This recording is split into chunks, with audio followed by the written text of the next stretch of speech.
Yo creo que hay una clase política que tiene que entender que el país no puede seguir de tumbo en tumbo. No puede seguir de tumbo en tumbo. Bueno, para mí siempre es un gusto poder entrevistar a Francisco Jiménez, no solamente como ministro de Gobierno, sino en sus diferentes etapas, porque realmente, Francisco, pues hemos tenido la oportunidad, por diferentes motivos también, de encontrarnos en algunos momentos de la vida e importantes, ¿no? Sobre todo cuando estabas en París estudiando y yo fui como reportera a cubrir lo del Mundial. Francisco, el día de la semana pasada, todos sufrimos contigo en el momento de firmar la paz. ¿Cómo se logra la paz? ¿Qué tal, Mariela? Gracias. Bienvenido. Sí, gracias. Gracias por la invitación al programa. Ya estoy como los grupos que quieren atacarte primero, ¿no? Sí, primero pegan y después preguntan. Exacto.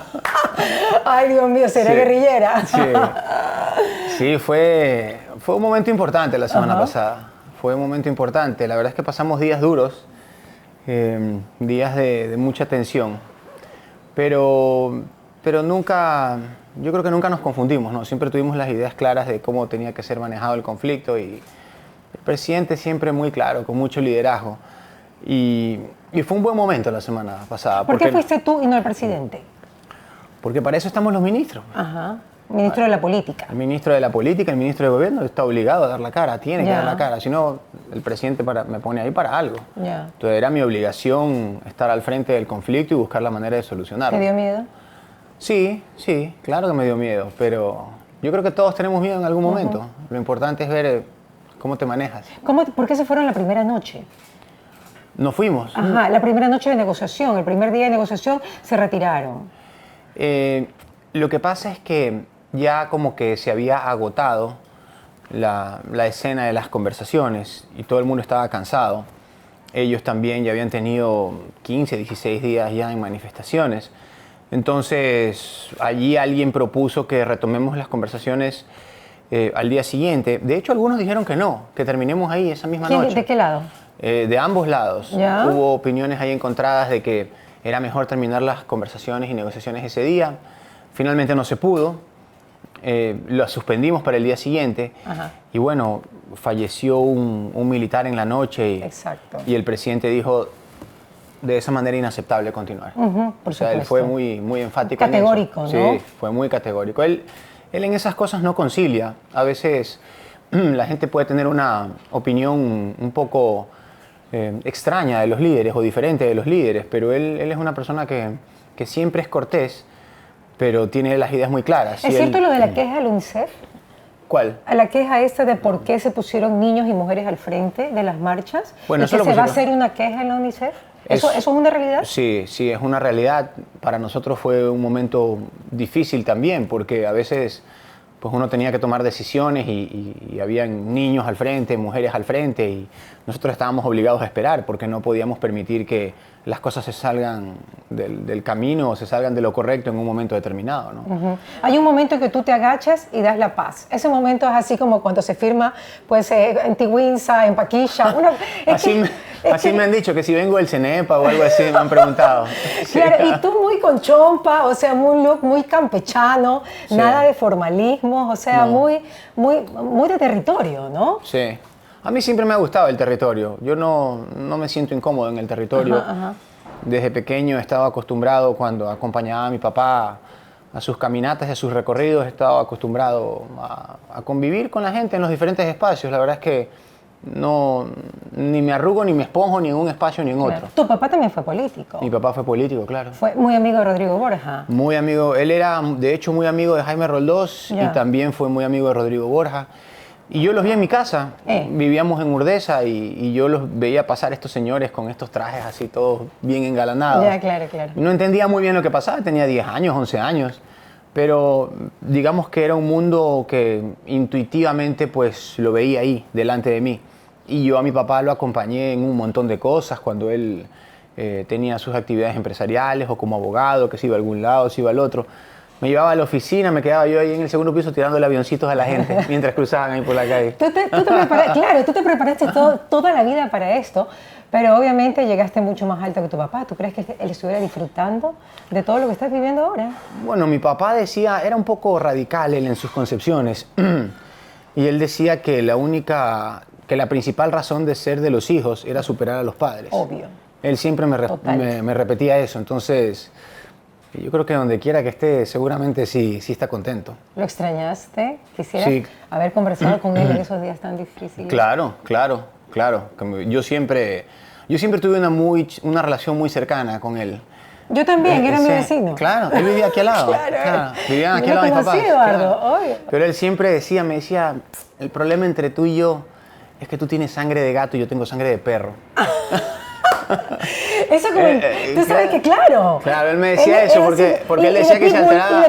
Claro, que él decía que se alteraba por todo. Claro. Que reaccionaba por todo, pero que yo era así como calmado, como más frío, más analítico. Pero totalmente, porque solo así pudiste haber llegado a una paz con algo que estaba tan enardecido y que todo se te venía encima, ¿no? Sí. Y me acuerdo que mi papá siempre me repetía eso, se reía él, ¿no? Ajá. Yo le decía, bueno, pues cada uno es como es. Ya. Y yo la verdad es que sí trato de ser un poco más calmado y un poco más frío ante ciertas situaciones. ¿Y eso te ha servido en la vida? Yo creo que sí. Yo creo que la política y en general la vida siempre te pone ante circunstancias que son difíciles, ¿no? Claro.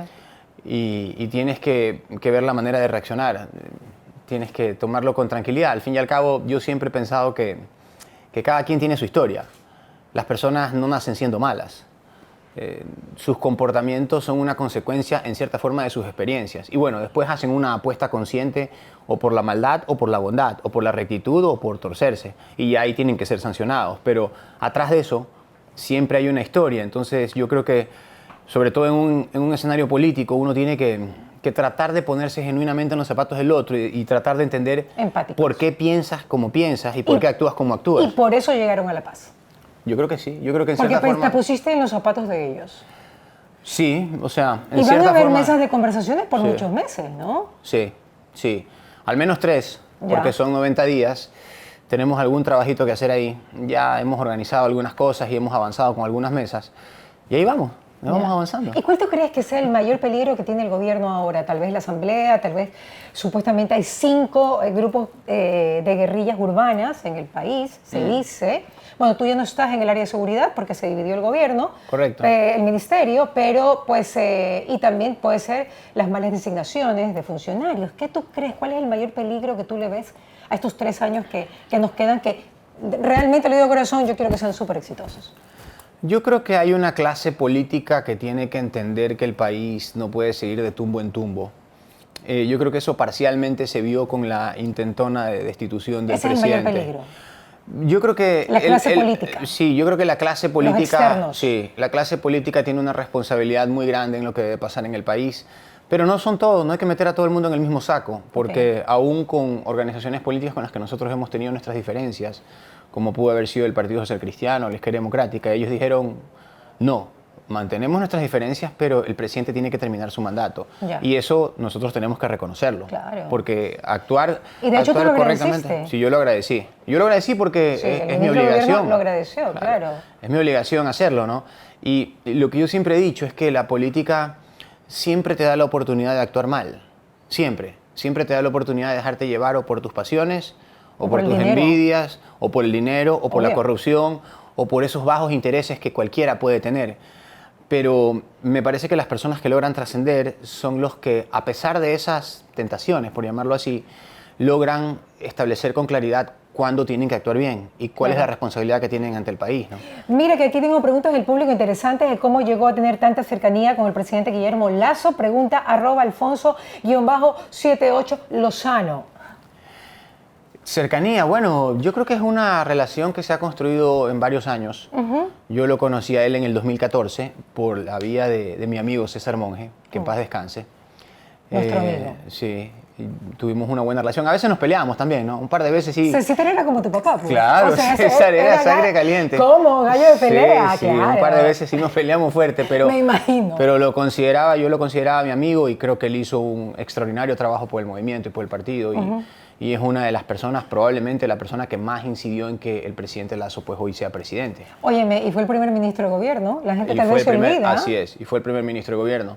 De este periodo. Y él me lo presentó, ¿no? Entonces yo ahí lo conocí y dije, ¿pero qué podemos tener en común él y yo? Claro, claro. Porque él, claro, venía de otro esquema, había estado en un banco, luego estaba haciendo política.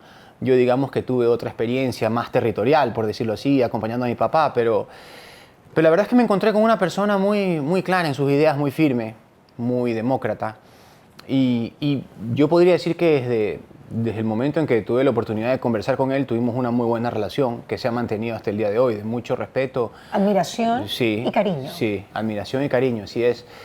Y se fue construyendo, ¿no? Desde el 2014 nos veíamos cada cierto tiempo, cada 2, 3 meses, y conversábamos. A veces iba a su casa ahí en la playa, pasábamos un rato conversando, lo visitaba los fines de año. Y digamos que poco a poco, pues, no sé, fuimos estableciendo un vínculo de amistad, Ajá. de confianza, por supuesto de lealtad. Y eso al día de hoy de alguna manera se proyecta en las decisiones políticas. Dime De hecho, sí, no te interrumpo. de hecho, cuando yo estaba en la asamblea, pues, me dijo... Como asambleísta. Sí, como asambleísta para que venga acá. Y le dije, chuzo, presidente. Ah, ya te había hecho la propuesta. Claro, pensémoslo bien. Me dice, no, tienes que venir acá. ¿Antes de la señora Vela? No, después de ella. Y bueno, claro, dije, bueno, ahí tenemos que estar. Te demoraste un día. ¿Ah? En esa llamada. No, ahí estuvimos conversando un Panchito, poco. te necesito en el ministerio. ¿Cómo fue esa llamada, Pancho? No. Me dice, vente acá para conversar un rato acá al palacio. Ya, sí. ya. Y ahí estuvimos conversando en el salón de gabinetes, me acuerdo. Y cuando saliste del salón del gabinete, dijiste, ¿el qué me...? Claro, salí pensando y dije, ¿y ahora cómo vamos a hacer? Claro, un país que realmente tiene grandes problemas, pues. Sí, yo sabía que a veces el Ministerio de Gobierno es a veces como el Ministerio de la Histeria, porque todos los conflictos pasan por allí. Francisco Panchito es el engreído de su mamá y nadie se podía tomar el jugo de naranja del niño Panchito, porque la mamá los podía asesinar.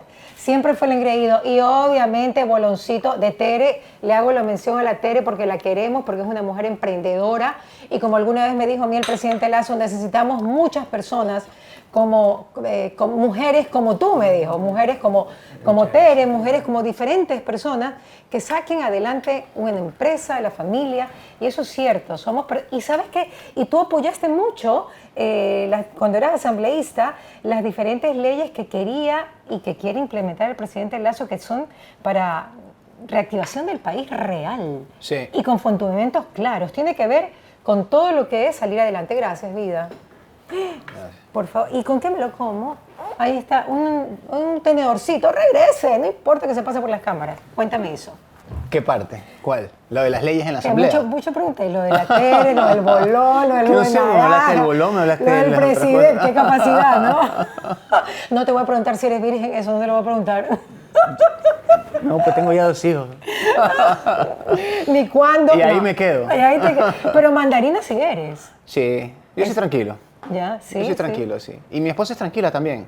No es para nada celosa. No, eso me han dicho. Sí. Bueno, ella es abogada como tú. Es abogada como yo, sí. ¿Ya?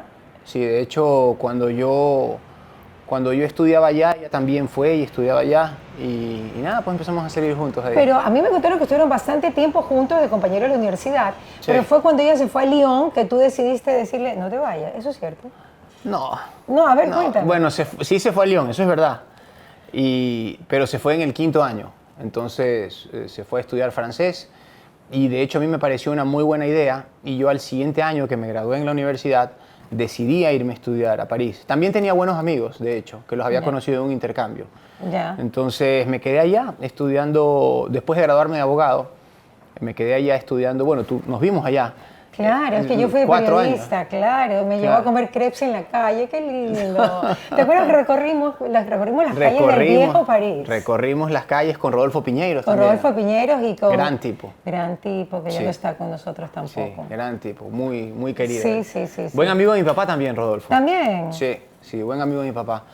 Y nada, me quedé allá un tiempo, 4 años, estudiando primero Derecho, 2 años, en 2 posgrados que hice. Pero ya venías graduado de acá, Yo ya venía graduado, claro, sí, yo había estudiado. con Pero, doctorado en sí, la Católica. Sí, yo me había graduado de abogado en la Católica y la verdad que cuando me gradué de abogado le dije a mi papá que no quería trabajar, que no tenía ganas de trabajar. Y por eso te mandaron a Mississippi. Y me dijo, no, eso fue antes. Ya. Eso fue antes, estás enterada, ¿no? No sé tu vida, Sí. ya, ¿no? Sí, me fui antes a Mississippi a estudiar inglés. Ahí fue que conocí a los amigos estos franceses que me dijeron, ¿por qué no te vienes a estudiar a Francia? A la Sorbona. A la Sorbona. Y yo cuando me gradué de abogado, le dije a mi papá que la verdad es que no me sentía como para meterme ya de lleno en el mundo laboral y que quería seguir estudiando. Y me dijo, bueno, ya ándate, me dice, ya, anda. Y de ahí ya vuelves. Ya. Entonces me fui a París y viví allá 4 años.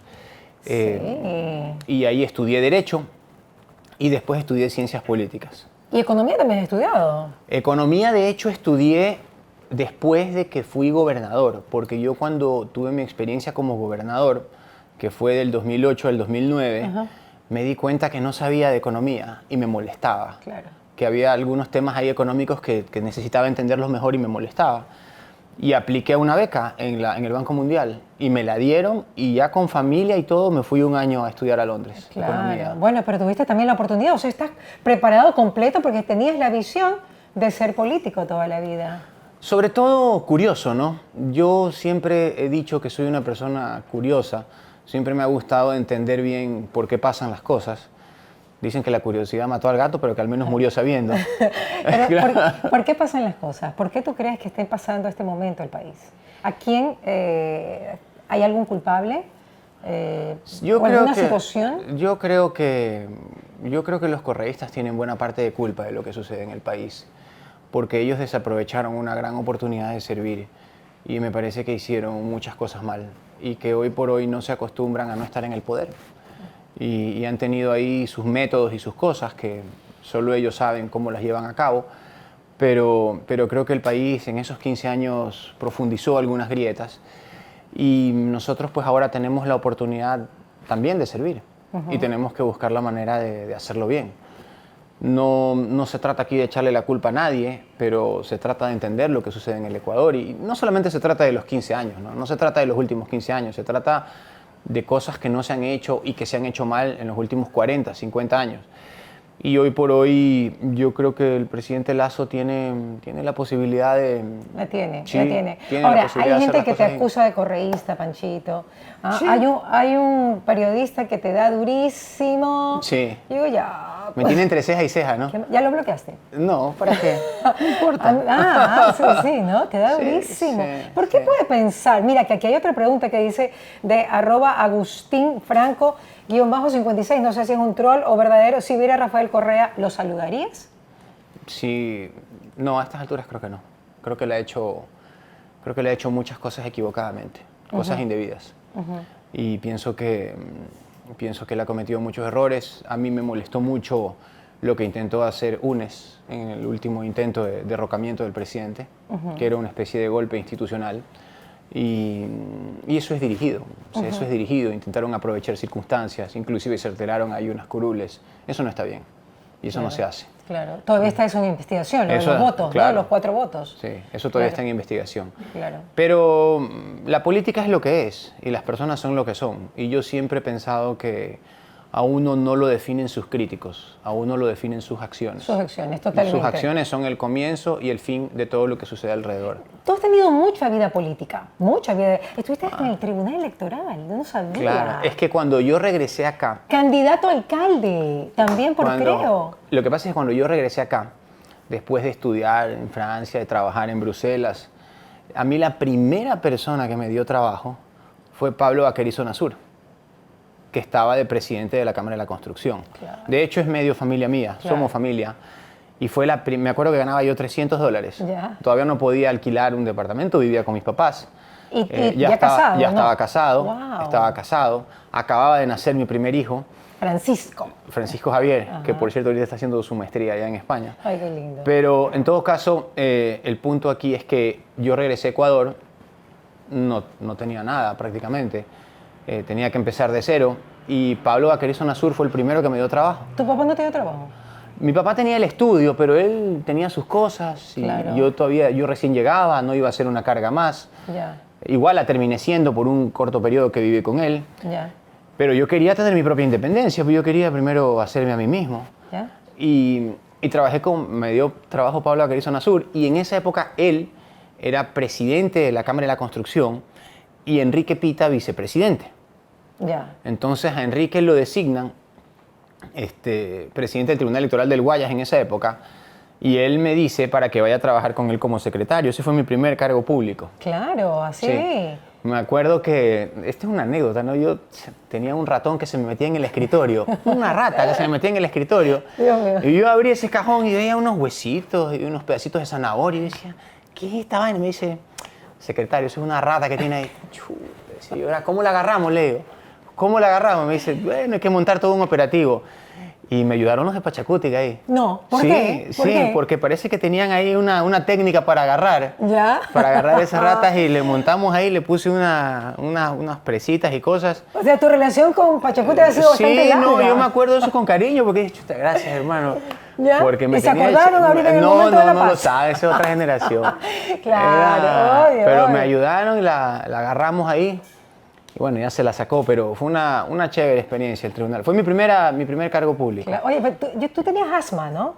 Sí. Tú eres asmático. Sí. ¿Cómo te va con eso? ¿Y tu Ya mamá no te tengo. curaba? ¿Cómo era que te curaba Sí, tu mamá? con leche de cabra. Con leche Sí. de cabra hembra, o sea, de la cabra. Sí. Pues es el cabro, la cabra. Cabra no creo, pero cabra tal vez. Pero Perdón, ministro. Si se me pasa la mano, está corriendo. en Salinas mi mamá me llevaba allá atrás del Colegio Rubira, donde en esa época que no estaba asfaltado, ahora ya está asfaltado, habían unas cabras ahí y sacaban directamente la leche y me decía, toma, que con esto te curas. ¿Y te curaste? Y me curé a los 13, 14 años. Sí. Porque el chontacuro también, pues del oriente, Sí. puede curarte. Me llevaron, obvio. mi mamá me dio un pocotón de menjurjes ahí, y me acuerdo que cuando fui a Milagro, también a esos paseos familiares que hacíamos, me daban también unos menjurjes de unas raíces de árboles y cosas. O sea, la verdad que me dieron de todo a esa Mira edad. que tú eres un niño engreído. No sé si engreído, pero Y me han contado que tu esposa te engreída un montón, que Brigitte es una maravilla de mujer, una gran mujer. que no es celosa, es No es una celosa. profesional, guapa, hermana de Eduardo Andrade. Me imagino que tiene ese carácter afable de Eduardo y de todos los Andrade. ¿verdad? Ella es muy parecida a su papá, porque Antonio, que ya falleció, que en paz descanse. Gran personaje de Los Ríos, ¿no? Él fue ministro de Agricultura Claro. con Jaime Roldós. Fue además embajador con León Félix Cordero. Claro, gran personaje. Un personaje en Los Ríos y un personaje de la política nacional. De hecho, me regalaba algunos libros, pero era muy tranquilo. Ya. Muy dado a conversar con la gente, muy afable, muy como sangre dulce. Ajá. Y yo creo que Brie heredó ese carácter, Sí. porque ella es muy tranquila, Pero bueno, pero la verdad es que, ¿de qué manera, por qué dicen tus amigos que eres mandarina? Porque eso a mí me quedó, o sea, yo sé que tú tienes una gran pasión, el fútbol. sí, un gran amor, y que tu pobre madre un día tú hablabas con tu mamá los domingos, yo te cuento porque ya, para que complementemos la entrevista, no es que yo sepa más de su vida que él, pero tú hablabas con tu mamá el domingo y tu mamá te preguntaba, mijito, me extraña, no mami, extraño a la 28 del Colegio Javier, así era. Claro, las Olimpiadas de Exalumnos. ¿Puedes creerlo? ¿Por qué? Por el fútbol, eso es lo que más extrañabas. Has sido Sí. un pelotero, pero de corazón. Siempre. Y sigo jugando porque es como un escape. Y siempre me ha gustado. Y además es una oportunidad para hacer amigos, te tomas una cervecita, te quedas un rato conversando y de ahí ya te vas. A mí, Barcelonista. siempre. Claro, y has defendido todos los casos y los has ganado de Barcelona. Sí, sí. ¿Ya? Mi papá fue 40 años abogado de Barcelona. ¡Wow! Lo único que no fue presidente, pero ahí tuvo todos los cargos en el club. Y yo me iba con él. Me acuerdo una anécdota. Barcelona jugaba contra, me parece, Filambanco, ahí en Milagro, porque antes era Filambanco que después se hizo Valdés. Ajá. Y íbamos a ver un partido contra Filambanco o Valdés, me parece. Pero los dos jugaban ahí en Milagro. Y yo tenía 11, 12 años y mi papá me dice, mira, cuando salga el equipo, sal rápido, porque estos gallos que están en las tribunas arrancan los pedazos de piedra y se los tiran a los jugadores y se los tiran a los dirigentes. Yo le dije, ¿cómo es eso? ¿Qué van a partir? No, me dice, tú simplemente corre, me dice. Corre, sale el equipo Corre y por sale tu vida, corriendo. ñaño. Entonces yo salía con él y un día estábamos ahí en Milagro y salgo corriendo, sale el equipo y yo veo a un gerente de Barcelona que era el Patucho Rodríguez, yo me acuerdo, uno chiquitito. Ya. Todavía Por ahí anda. está por ahí, anda, sí. Y él, si ve esto, se acordará. Y veo que se lo bajan de un piedrazo en la frente y le parten la frente. Y yo me lo quedo mirando a mi papá, le digo, chuta, le digo, se bajaron al más chiquito, le digo. Habla como guayaco, ¿no? Se bajaron. Se bajaron al más chiquito y me dice, para que veas lo que es el destino. Yo me acuerdo que me dijo Vale, eso. ¿y qué te habrá querido decir con eso? Me dijo, yo me acuerdo que me dijo eso, me dijo, para que veas lo que es el destino, como diciendo, si te va a tocar a ti, te toca y no tienes cómo salvarte. Ajá. Y mira lo que te ha tocado a ti en toda tu vida, ¿no? Y tú no lo soñaste. No, ¿Ya? no, nunca lo soñé. ¿No? No. ¿No quieres ser presidente? No, yo no especulo con eso, la verdad, porque eso a veces tuerce mucho la forma de actuar. Muy bien. Y empiezas a claro. calcular, a manejarte, y yo creo que cuando eres parte de un proyecto y tienes un liderazgo claro, tienes que ser parte de ese proyecto y tienes que alinearte. Claro, y eso es lo que quieres. ¿Quieres terminar los 3 años como ministro de gobierno? Vamos a ver, es un trabajo de mucho desgaste. Ya. Vamos a ver, es un trabajo de mucho desgaste. Ahí toca tomar decisiones. Eso yo creo que lo dirán las circunstancias y el presidente. Yo no me estreso mucho por eso. Claro. Cumplo con mi labor, cumplo con mi trabajo. Creo que eso es fundamental, estar siempre concentrado en lo que tienes que hacer. Y el resto... Claro. Y Brigitte te entiende, ¿no? Sí, claro, sí, lo totalmente. entiende. Tú te vas y regresas el fin de semana. Aunque eres celosísima con Nadia Liz, tu única hermana. A mí me decían que tú la llevabas a las fiestas, ¿no? Y te ponías en la pared y decías, la próxima vez que bailes con el mismo, te llevo a la casa. Así es. No, es que mi hermana era sabida. Guapísima, Nadia Liz. Ahora ya está regia. más tranquila, pero era sabidísima. Pero sigue guapa, me imagino. Sigue guapa, Ya. siempre muy guapa, pero era bien sabida. Entonces, yo siempre he dicho que no está mal que tú te creas sabido. Lo que está mal es que creas que el resto son bobos. Eso sí está mal, porque Ya. tienes derecho a creerte sabido, Ya. pero que el resto sean bobos es una cosa totalmente distinta. Y tú la percibías así a cada Entonces, rato. es sabidísima ella, pues yo me viraba y se pegaba un trago ahí. Y Ya. después me viraba y estaba bailando con otro. Y decía, oye, cálmate un poco. pero siempre tuvimos una gran relación. Y ahora viven juntos. Ahora vivimos casa... Dúplex, sí, claro, sí, claro. casa con casa. Oye, Y pero- tenemos una gran relación, la verdad. Somos solo 2 hermanos, pero Claro. nos llevamos muy bien. Pero eso no es un poco machista Sí, yo creo que sí, pero... y a mucha honra. ¿Quién no lo es cuando tienes 16, 17 años y ves una hermana que se te quiere trepar aquí arriba y, Claro, y es es más chiquita, sabida que tú, es y es más, chiquita. más chiquita, ¿no? Claro. Si muchos amigos nos decían, me dice, oye, pero tú debiste haber sido el hombre y tú la mujer. Porque esta tiene más personalidad que tú y se mueve aquí, se mueve allá. Pero mira que tu personalidad, como la de Federer, es la Sí. que lleva al final, y bien. Claro, yo siempre fui más tranquilo. Más tranquilo, Siempre, claro. siempre Pero ¿y fui cómo más hacías si tenías una cancha de fútbol en tu casa? Iban todos tus amigos guapísimos del Javier, estaba tu hermana, iban todas las amigas de tu hermana. Tú ahí tenías que estar con matamoscas, poñaño. Teníamos un súper grupo, la verdad. Ajá. Grupo de mis amigos, grupo de las amigas de ella. Y como solo tenemos un año de diferencia, al final éramos un gran grupo de 15 o 20 personas. Entonces salíamos finalmente siempre juntos. Pero O sea, tú también eras gallo bello, porque tú te robabas los carros. Una vez me contaron que chocaste 5 carros seguidos. O sea, que fue Sí. terrible esa anécdota. Sí, ¿Ah? sí. Pero también eras terrible. Éramos un poco locos. ¿Cómo, Bueno, yo era un cómo poco era loco, sí. Francisco? Tremebundo, me dijeron. No Sí. pareces. ¿Cómo ha Sí, era un cambiado? poco. A veces hacíamos apuestas así. ¿Ya, por ejemplo? Sí, no, nos poníamos a hacer algunas tonterías en la calle. En la Victoria Emilio, en esa época. Sí, en la Víctor Emilio. Claro. Sí. Y choqué. Y me tocó, pues, asumir y pagar por esos choques. Claro. Mi papá, cada vez que venían a cobrar, ahí, me daba un cocacho. Dice, esto para que te acuerdes, me decía. Pero sí, cosas de juventud. Era un lindo barrio, la verdad, Urdesa. Mi mentalidad es totalmente urdesina. Sí. Con el estero. Por eso es que a mí los temas de Guayaquil, del estero, los temas ambientales son importantes. Porque yo viví 30 años en Urdesa. Ya. Urdesa es la urbanización del Salado. Así fue Claro, como se concibió. así es. Y mis amigos, el uno estaba en una cuadra de aquí, el otro estaba en otra cuadra de acá, y caminábamos, salíamos tranquilos. Había mucho contacto con el barrio, con el entorno. Que lo mismo sucedía también en el Centenario y en otros lugares de Guayaquil. Claro, habían barrios, ¿no? ¿Y tú Y te amarrabas con chicas de Urdesa o del Centenario? Yo siempre, todas mis enamoradas fueron de Urdesa, de Los Cebos. O sea, de cerca, Las Lomas, por ahí cerca, porque me iba en bicicleta. El Centenario me quedaba muy lejos. Claro. Y la 12 me llevaba del colegio, el bus de la 12 me llevaba del colegio a la casa. Claro. Sí. Ahí te vas, y ahí llevabas a la pelada, la atrapabas. No. Bajaba ahí ya, bajaba categoría. Me decían, ¿quién me va a traer en Coleto? ¿Y a qué edad tuviste tu primer carro? Mi primer carro, bueno, yo manejé por primera vez a los 12 años, 12, 13 años. En esa Sí. época pasaba, ¿no? Sí, y a los 16 saqué un permiso para conducir. Ya, Sí. ok, ya. Y entonces ya Sí. tenías tu carro y se lo cogías de tu papá. Me lo llevaba, no tenía un carro mío, pero a veces mi papá se quedaba por ahí y yo me llevaba el carro. Una vez me acuerdo que estaba remodelando él un carro viejo, pero chévere era el carro. Y no tenía nada de carrocería por adentro. Entonces mis papás habían salido y con mi hermana nos queríamos ir a una fiesta.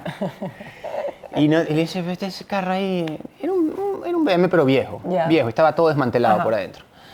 Entonces le digo, ¿sabes qué? Coge el tarro, el balde, pónmelo ahí que yo me siento, tú siéntate atrás y ponme los pies en la espalda, cosa que yo voy manejando. Y nos ¡Ay, fuimos. no! Y tu hermana te acolitaba me todo. acolitaba. Y nos fuimos a la fiesta. Solo que nos olvidamos un detalle y es que, Ponerle gasolina. no, cuando regresamos nos habíamos dado cuenta que no nos llevamos las llaves para entrar a la casa. Ay, ay, ay. Y nos quedamos afuera. Durmieron en el carro. Y no, nos quedamos afuera en el patio, o sea, esperando ahí en la entrada, en la vereda. Y cuando llegaron mis papás, que no sabían toda esta hazaña de habernos ido en el carro y todo, les dijimos, no, es que salimos un rato a conversar y se nos cerró la puerta. No.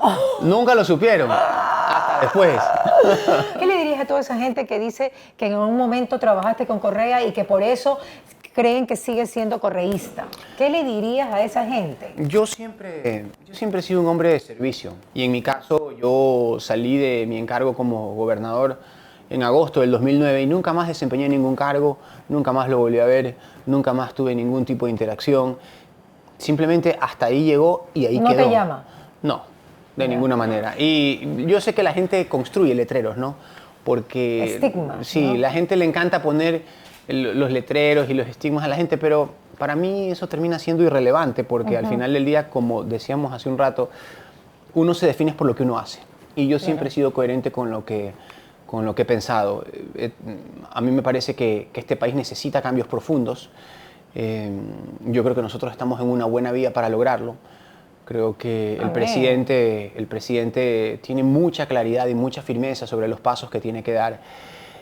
Y todo el resto, Claro. que lo diga el resto. Nosotros Sí. tenemos que actuar y tenemos que tomar decisiones. ¿Has tenido tentaciones económicas? ¿De corrupción? Obvio.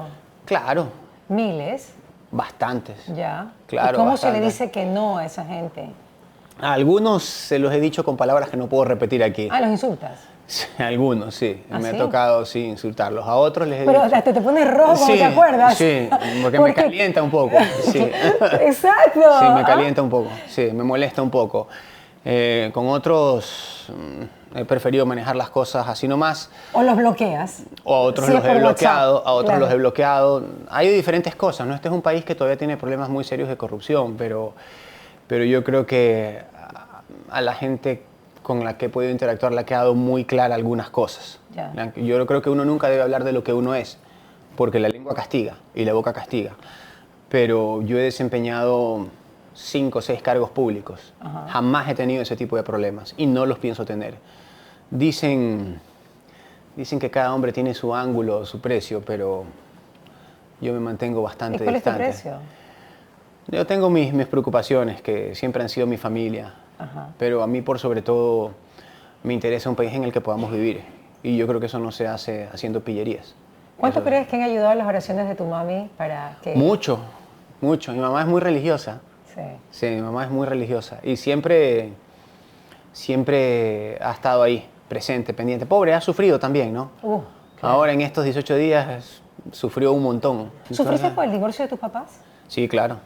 Pero ya ustedes eran grandes. Sí, pero a un hijo nunca le gusta que sus padres se divorcien. Tengas 10 años o tengas 30 años, igual es algo que tienes que asimilar y... ¿Y de qué lado te pusiste? No, de ninguno de los dos. Yo... No, porque siempre como pelea. No, de ninguna manera. Yo creo que los dos son parte fundamental de mi formación. Mi papá a mí me definió en mi actitud frente a la vida, en mi actitud frente a los amigos, en mi actitud frente a las circunstancias. Y mi mamá a mí me definió en temas de religiosidad, de fe, de paciencia, de empatía, de tolerancia. Mi mamá me aportó todas esas cosas porque ella es una mujer muy abnegada, ¿no? Entonces me enseñó a entender que la gente es distinta y que uno tiene que tratar de ponerse en los zapatos de la gente, ¿no? No puedes tener una mejor mamá. Sí. Es espectacular. Sí. Ha sido mi mejor vecina de toda la vida. Es una siempre generosa ella, ¿no? Sí, nos prestábamos azúcar. La tía me azucarada. Sí. Una maravilla, una maravilla. Yo me siento muy privilegiado por la familia que he tenido, la verdad. Sí, y no por... eres familiar, te reúnes los sábados, te quieren tus primas. Sí. Todo el mundo habla mal de ti. Perdón, bien de ti, perdón. Bueno, mal también a veces, no pasa nada. Pero en Twitter. Sí, en Twitter. En Twitter me dan duro. Tengo algunos que están pendientes de ¿por qué respiraste así? Tenías que haber respirado por acá. Y no sé qué. Sí. Pero ¿qué tanto le hace caso el gobierno al Twitter? Porque a veces, por ejemplo, lo del ministro de Salud pareciera que no entró por Twitter. Sí. ¿Y es verdad? Yo no sé, no lo conozco a él, pero ahí lo ¿El vi doctor como Ortiz? que, sí, Ortiz? No lo conozco, pero parece que iba a entrar y luego no iba a entrar, le dieron palo y se retractó. Pero esto es así, nadie, como decía... Estas arenas, ¿no? O sea... Movedizas. A mí, ¿sabes qué es lo que pasa? Que como yo sí tengo un fondo deportista, porque mi familia siempre ha sido deportista. Mi tío fue Abel Jiménez Parra. Claro. Y tu primo también que jugó en las Grandes Ligas. Mi primo Álvaro Cañarte jugó en Grandes Ligas. Entonces en Detroit. Sí, en Detroit. Sí, ¿sabes? ¿No? Claro, ellos juegan en las Grandes Ligas. Entonces yo vengo de una familia para la cual el deporte es una cosa seria y la competitividad es un tema que te estimula. Entonces cuando a mí me dicen, no puedes hacer esto, yo como que me emperro más en hacerlo. Soy necio en eso. Entonces a mí, personalmente, el tema de las críticas o que alguien te diga algo, a mí me estimula. A mí no me bajonea, a mí me estimula. El insulto en el estadio, oye, ni sé qué. Claro. Yo traté de jugar fútbol a un poco más de nivel y me tocó viajar también con la universidad o viajar con algunos clubes, inclusive fui parte de la selección del club provincial de tenis cuando jugamos fútbol sala. Entonces yo he estado acostumbrado a la competencia. Y al equipo también. Y al equipo también. Y a mí me estimula la competencia. Claro. Y me estimula el trabajo de equipo. Y al entrenador. Y al entrenador. Entonces tienes una disciplina con tu entrenador, tienes un compromiso con el equipo, tienes un respeto por los adversarios y tienes un respeto por todo el entorno que te están mirando y que te están viendo cómo actúas. Entonces, para mí, son valores normales. Yo no lo veo porque tampoco yo no entro a la función pública para que alguien me esté alabando. Si eso llega en algún momento, si eso llega en algún momento, digo, bueno, gracias, voy a tratar de honrar esas palabras. Pero si no llega, tampoco pasa nada. Igual duermo bien. Entonces, ni las críticas me llegan mucho, ni las alabanzas tampoco, porque uno está ahí es para cumplir un trabajo. Una cosa que te ha enseñado la Sorbona de París, en todas las maestrías que hiciste ahí, La disciplina para el estudio. La disciplina para el estudio. Y para la vida. Sí. Yo, por ejemplo, la política, yo no la hice primero en la calle.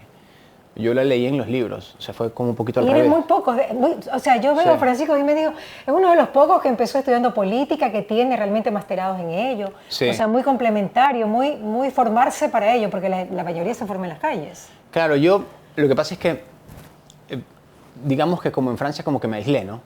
Entonces vivía en mis temas, vivía leyendo, estudiando. Tú lo viste. Claro. Cuando conversamos ahí en esa época. Siempre muy puestito. Pero tranquilo, simplemente leyendo. Me gustaba jugar fútbol. Yo jugaba en un equipo de fútbol ahí de 5ª división.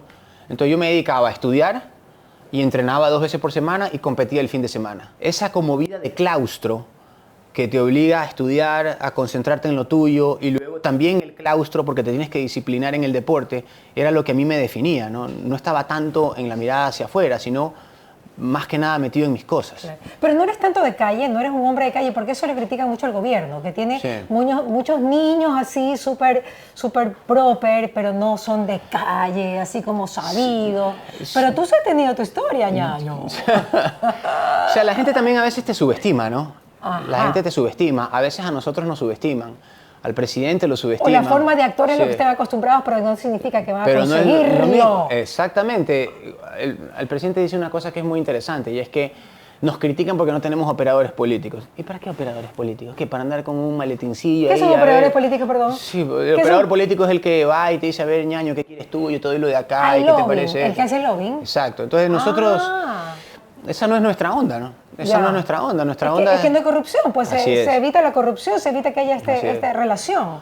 Entonces nosotros nos hemos manejado siempre con otros criterios y a mí también esa es una de las cosas que más me gusta de él. Él es muy claro en eso, ¿no? Y eso te da mucha seguridad, te da mucha certidumbre a la hora de manejarte. Claro. Entonces muchas veces nos dicen o que somos ingenuos o medios caídos de la hamaca o que nos subestiman, pero hemos pasado ahorita ya 3 intentonas de derrocamiento. Una en la calle, otra en la asamblea, otra con revocatoria y ahí vamos.